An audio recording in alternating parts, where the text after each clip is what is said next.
Well, let me tell you what we're going to do today.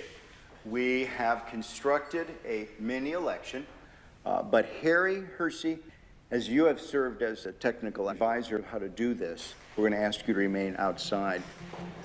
After you, let me introduce you to my election staff.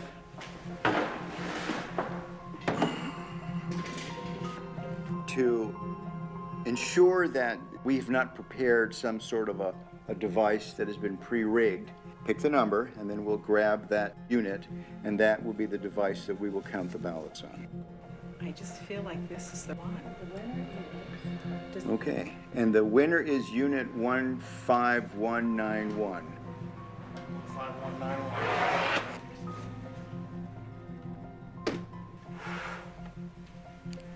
What we have here is a programmed optical scan ballot. There is only one question on this ballot. Can the votes on the Diebold system be hacked using the memory card? I have only touched the memory card, not the other parts of the Diebold election system, which is going to be used today. Only the memory card. And I can certainly speak for myself and Harry, and that we're going to vote yes. All right, then let's have the rest of us vote no. Two individuals, Hugh and Harry, will be voting yes. The rest of us will be voting no. And then we'll scrutinize the ballots afterwards to ensure that that is indeed the mark. I will say that I'm wrong and Diebold is right, and I'm going to say no, they cannot be hacked. It's impossible. So I'd vote no.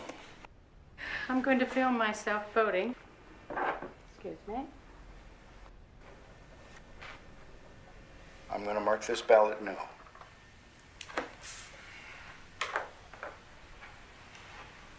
Dr. Thompson? I am going to mark this ballot yes. I've seen some pretty concerning things. Well, it's down to you. You're the last voter, Harry. All right. I think it could be. So I vote for yes. You will be the second yes. All right, Ian, here is the memory card I have touched. Okay. Now, this is the only piece of Diebold equipment that you've used. That's correct. Well, thank you. Let me take your ballot in. This card will go into this slot. The next activity that the election worker does on the morning of the election is turn the machine on, making it live to receive votes. When you do that, this machine will produce what is called a zero total tape. The machine is going through a self-test analysis, and then it'll spontaneously turn on.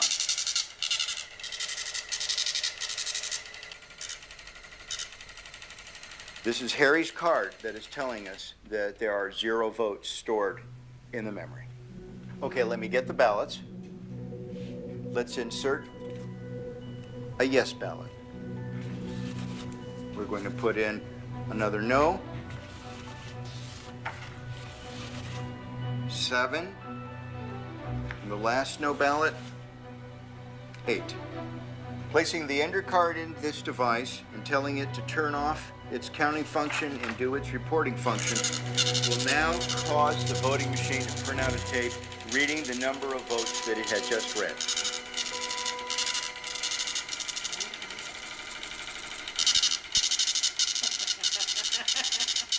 Oh my. Oh, What is it?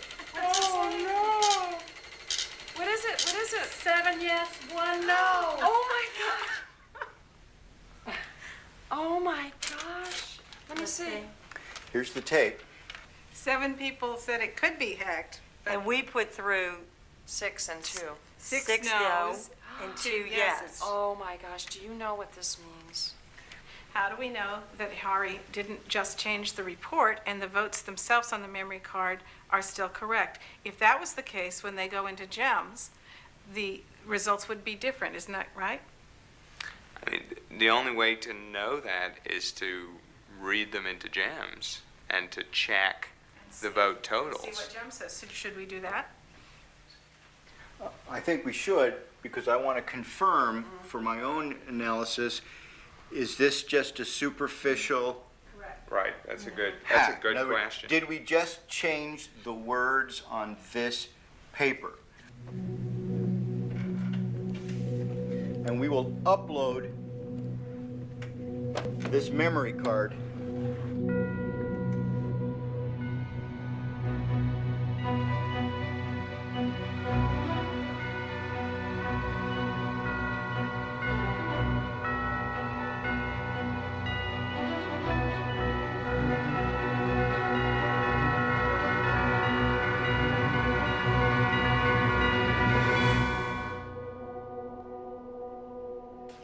if I had not seen what was behind this, I'd have no reason not to. I would have certified this election as a true and accurate result of a vote. Susan, what does this mean for you? Makes me cry. I'm sorry, but it does. Why? Why? There's so many reasons.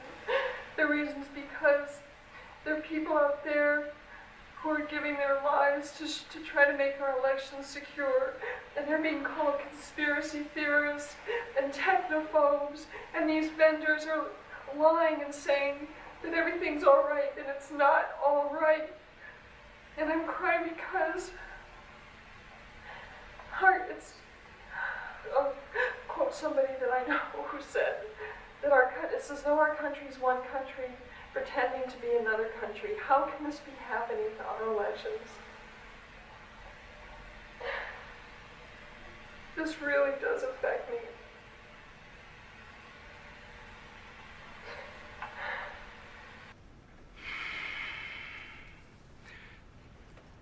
I don't know exactly how to describe what I saw here.